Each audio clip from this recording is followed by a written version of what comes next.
G'day gang, how are ya? This is Tommy Kendi.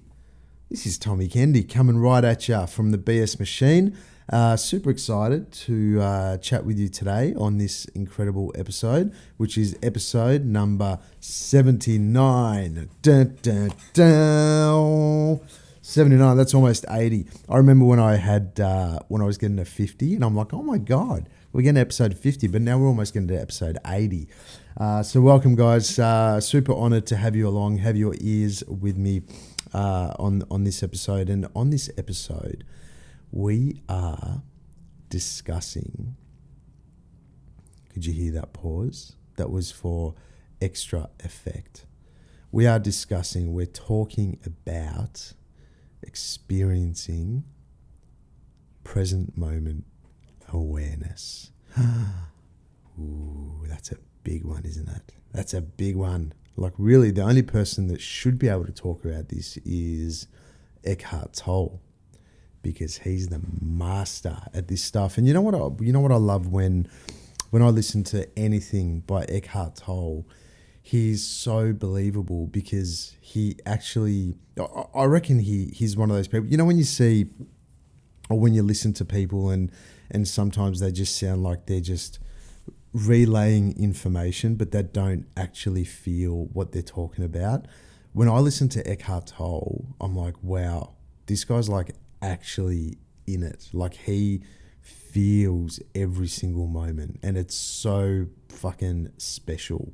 It's so beautiful to experience his teachings. And I actually haven't listened to many of his things for a while, but that's just what came to mind when we are talking about the experiencing the nows and experiencing present moment awareness. And he's really the master, really, isn't he? When it comes to talking about moment to moment experience. And even as I'm talking to you now, it's weird. I just looked outside my window here in my apartment, and there was a couple of leaves that were just sort of floating down. And it's interesting that I'm talking about being in the present moment, because as I saw these leaves just floating down, they fell off the branches and they're falling down one by one, really slowly, effortlessly. And just to even look at that, it's like, wow, that's cool. Like experiencing and looking at that and noticing all the little intricacies that happen within each moment is actually pretty special when you come to properly experience it. And even words, because what I find that when you're talking about this stuff, even words, they don't have the ability to really explain what now moment or experiencing moment to moment is, because there has to be an energy behind the words, or there has to be a seed behind the words for us to really feel that, and for us to really experience that.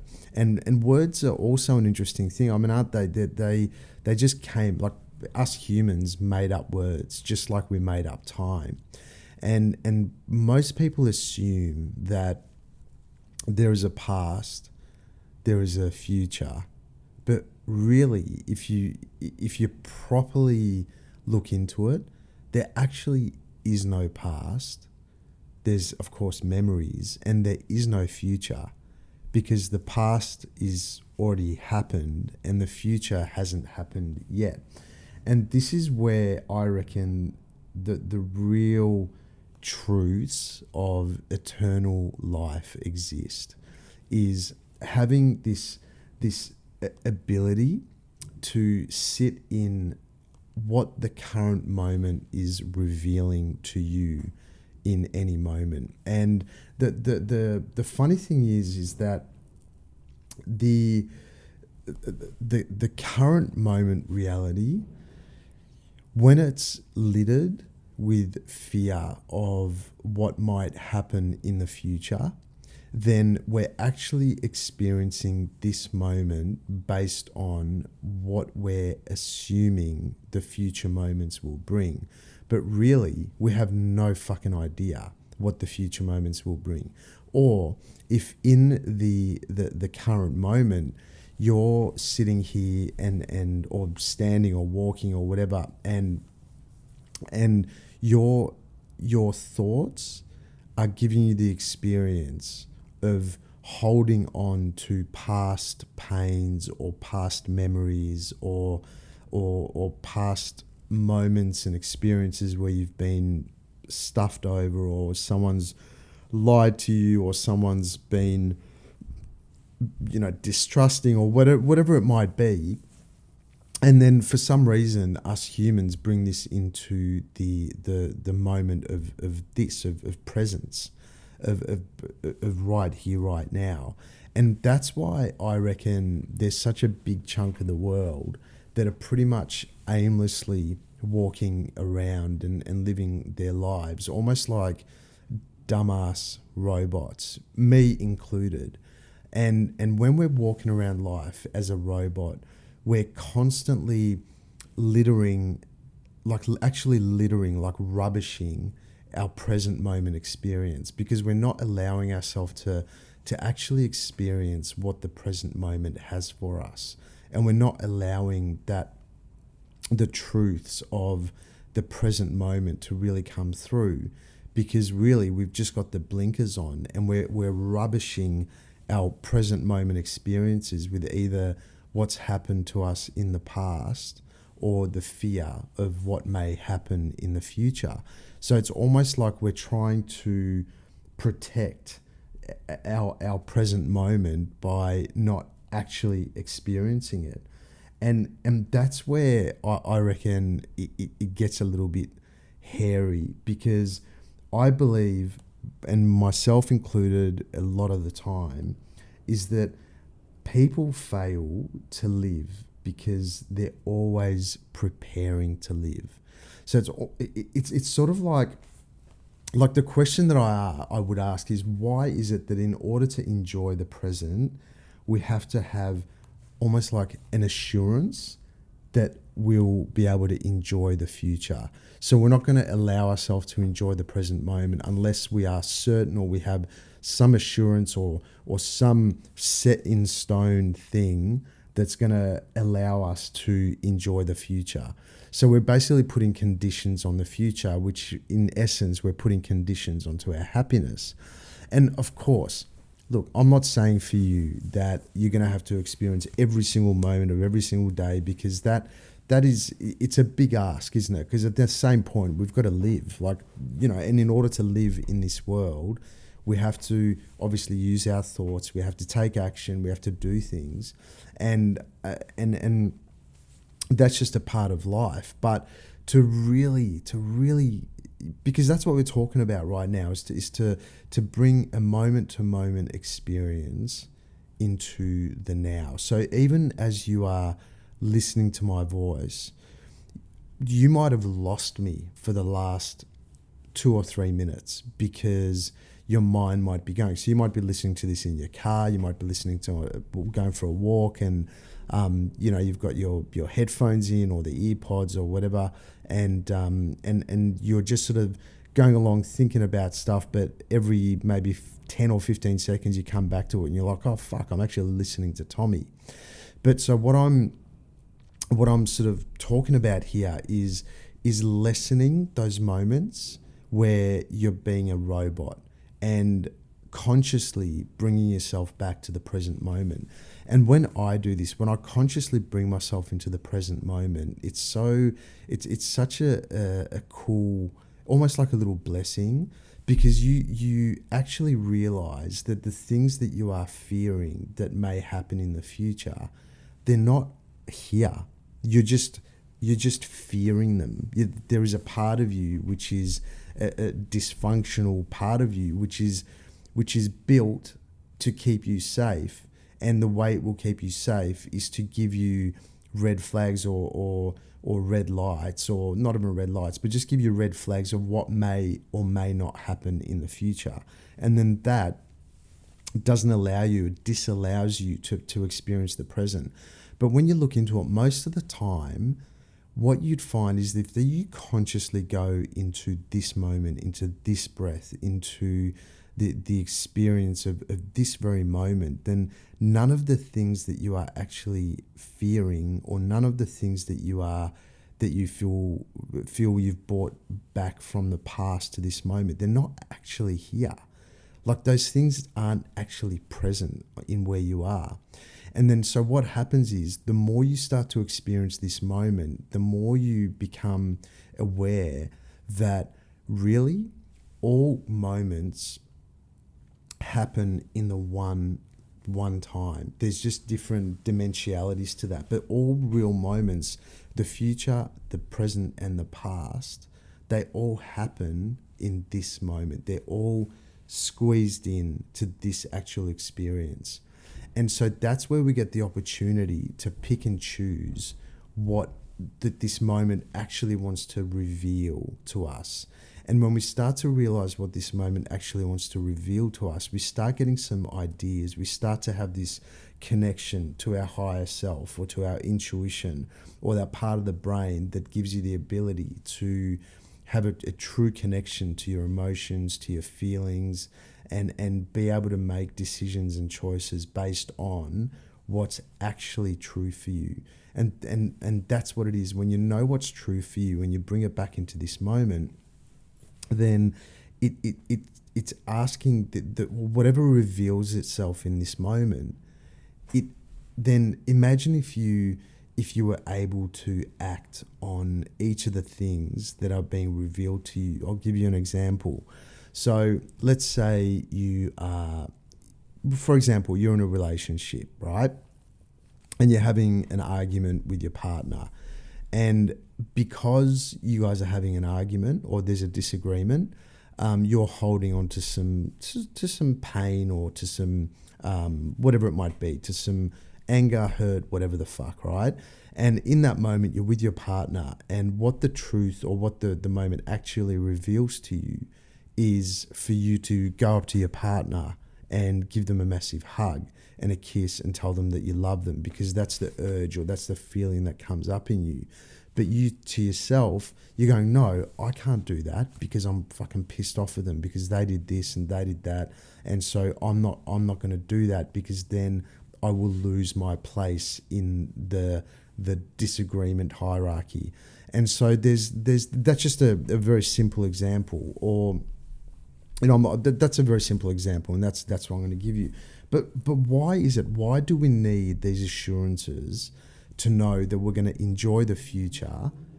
Why do we need to know that? Why can't we just build on the next moment from this moment? Because that's all we ever fucking get. That's all we get. We get this moment, and there is nothing else that's actually present. The only thing that's actually true and present, and the only thing that will ever be true and present is this experience right here, and so there's certain ways of doing that. There is, and by the way, it's I guess I'm lucky, because I get to notice this, not just in myself, but because of what I do. I with the coaching and teaching yoga, and even working with big groups most weeks, whether it's in a capacity of yoga or meditation, or whether it's coaching in the corporate environment, I get the opportunity to really see what's actually going on in the world. And because I'm seeing a good grasp of the general population, the general working population, I get to see and experience what's sort of really going on. And what I'm really noticing is that even in moments when people are asked to stay still, or people are asked to close their eyes and just experience stillness and put their focus onto the breath, man, that moment, people's eyes are wandering everywhere. They're shrugging shoulders. They're moving around. They're scratching. They're itching. They're like, oh my God, this itches, that itches. I've got to move my hair. I've got to do this. I've got to do that. Oh my God. And I'm just like, holy shit, man. All I said was close your eyes and just experience the breath. And people it's almost like they're fucking scared of being still because it's just too hard. And then people say, oh, I don't know how to meditate because it's too hard. That's just not me. Or I can't stay still because I've got too much pain in the body, and these things are true. But have you actually tried it? Like, have you actually practiced? Because what it is really is we need to practice every single thing. You need to practice mindfulness.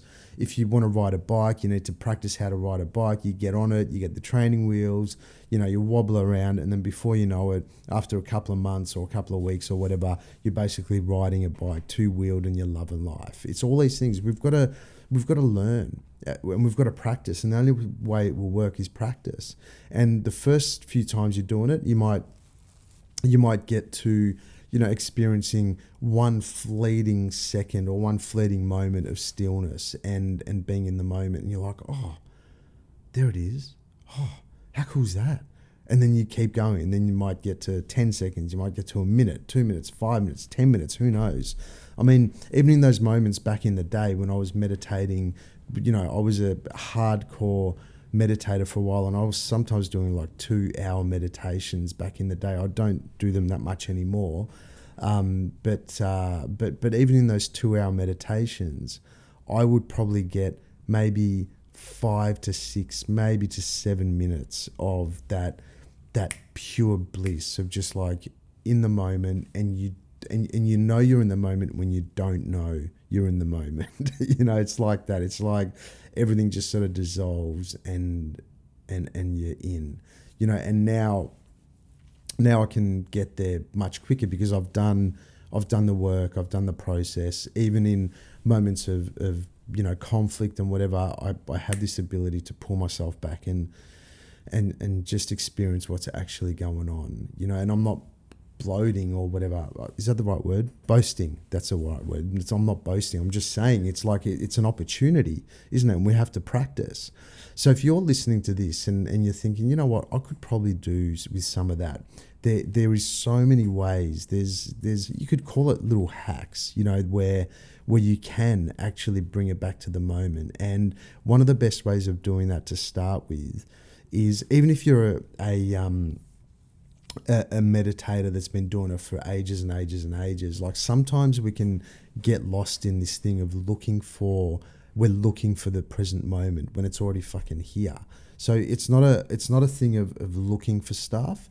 You're not looking for the present moment. It's not like somewhere there that you want to find it. It's right here. Like, even as I'm talking, you could listen to my words, but you could listen to the vibration behind my words, and you could listen to and feel the vibration behind my words, not even the words that I'm saying, but where the words are actually coming from.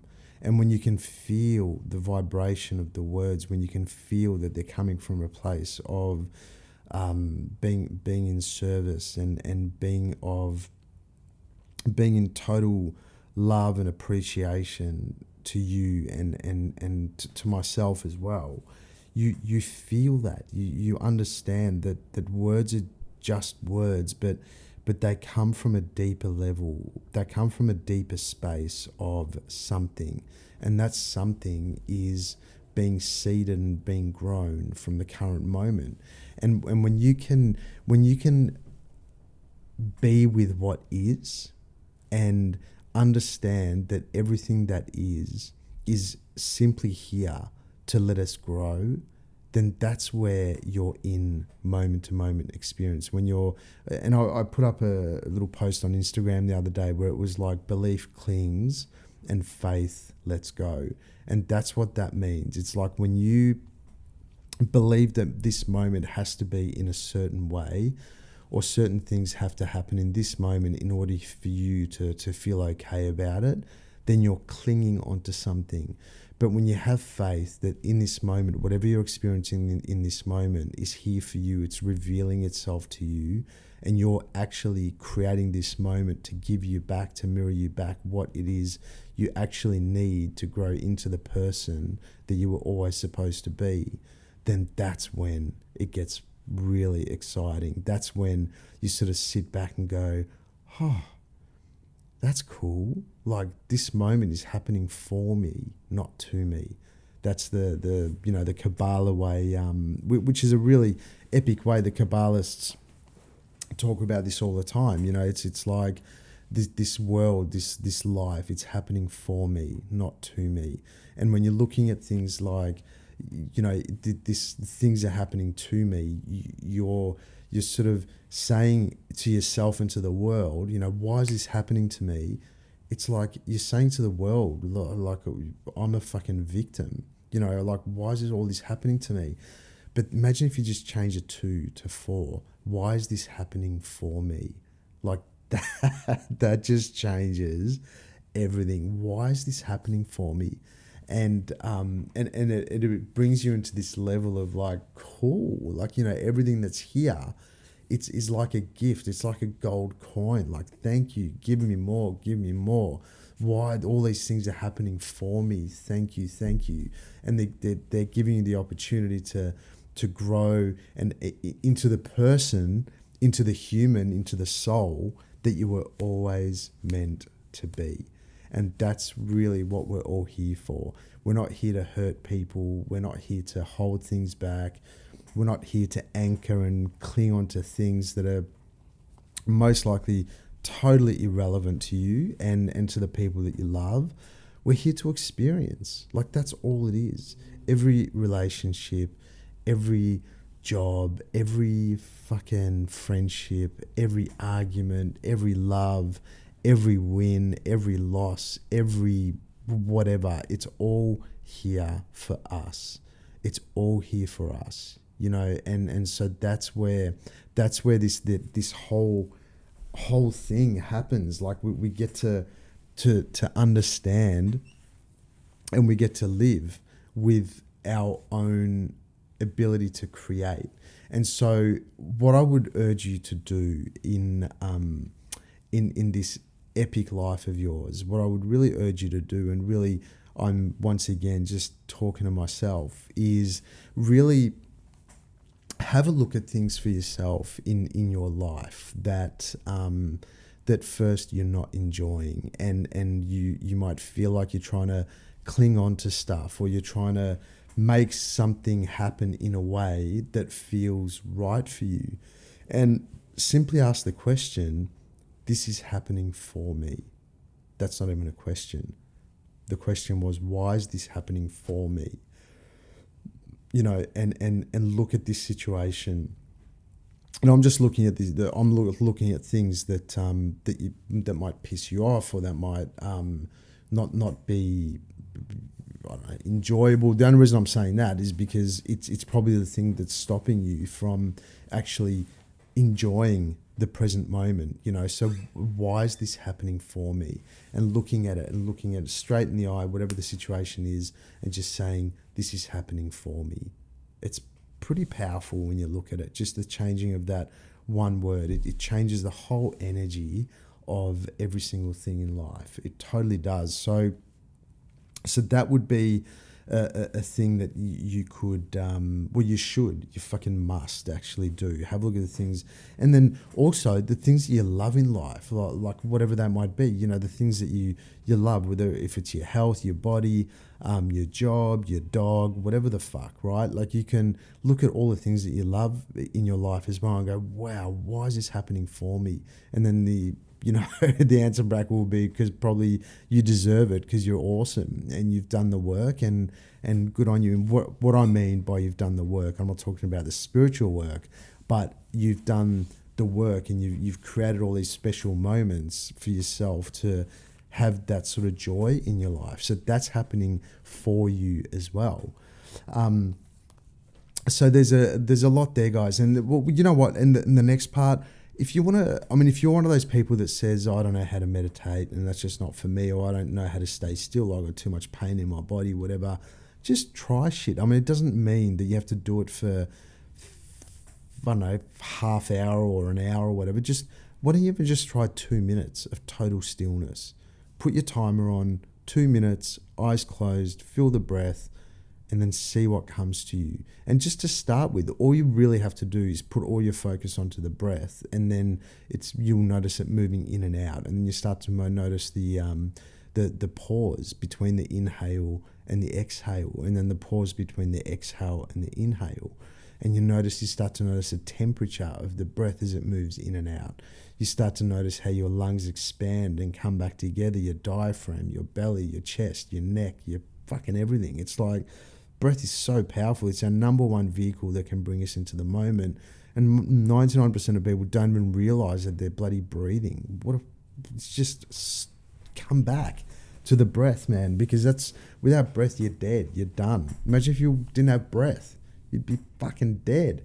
Anyway, so that was the purpose of my episode today, to give you a little reminder of how cool it is when we can bring ourselves back to the present moment and actually experience and not be stuck to the past and not be looking for assurances of the future, but bring yourself here, bring yourself now. Like, even if you go into a park and lie under a tree and start to watch the beautiful yellow leaves starting to slowly fall off the trees, and as they float down to the ground, if you're watching a bird, even if you've got to see a spider in your house or whatever, you start to just to look at the spider and notice it. You can even turn on a candle and look at the candle, see how it floats around. You can turn on a fucking tap and watch the water as the water comes out of the tap. That is present moment. You're watching the water. It's like, wow, that is cool. Like things like that. Or you can just stare into space. You can do eye gazing with yourself in the mirror. Super powerful way to bring yourself into the present moment. Eye gazing, very powerful, very, very powerful practice that if you can literally Google eye gazing and it'll tell you what to do. But it's just basically staring into a mirror for 5 minutes. You put the timer of 5 minutes and just look between your eyes for 5 minutes, and man, you'll experience some crazy ass shit. Or do it with your partner. But other than that, guys, thank you for listening. I'm Tommy Kendi. This has been episode number 79, almost 80, and it's been an honor to bring you this podcast. And once again, I'll thank you, Tommy, Tommy Kendi, for constantly coming out with all this wisdom. Fucking well done. Life is happening for me. Is it happening for you? Yes, it is. Love you guys. Enjoy. And I'll see you next week for the next episode of the BS Machine. Yeah, baby. Yeah.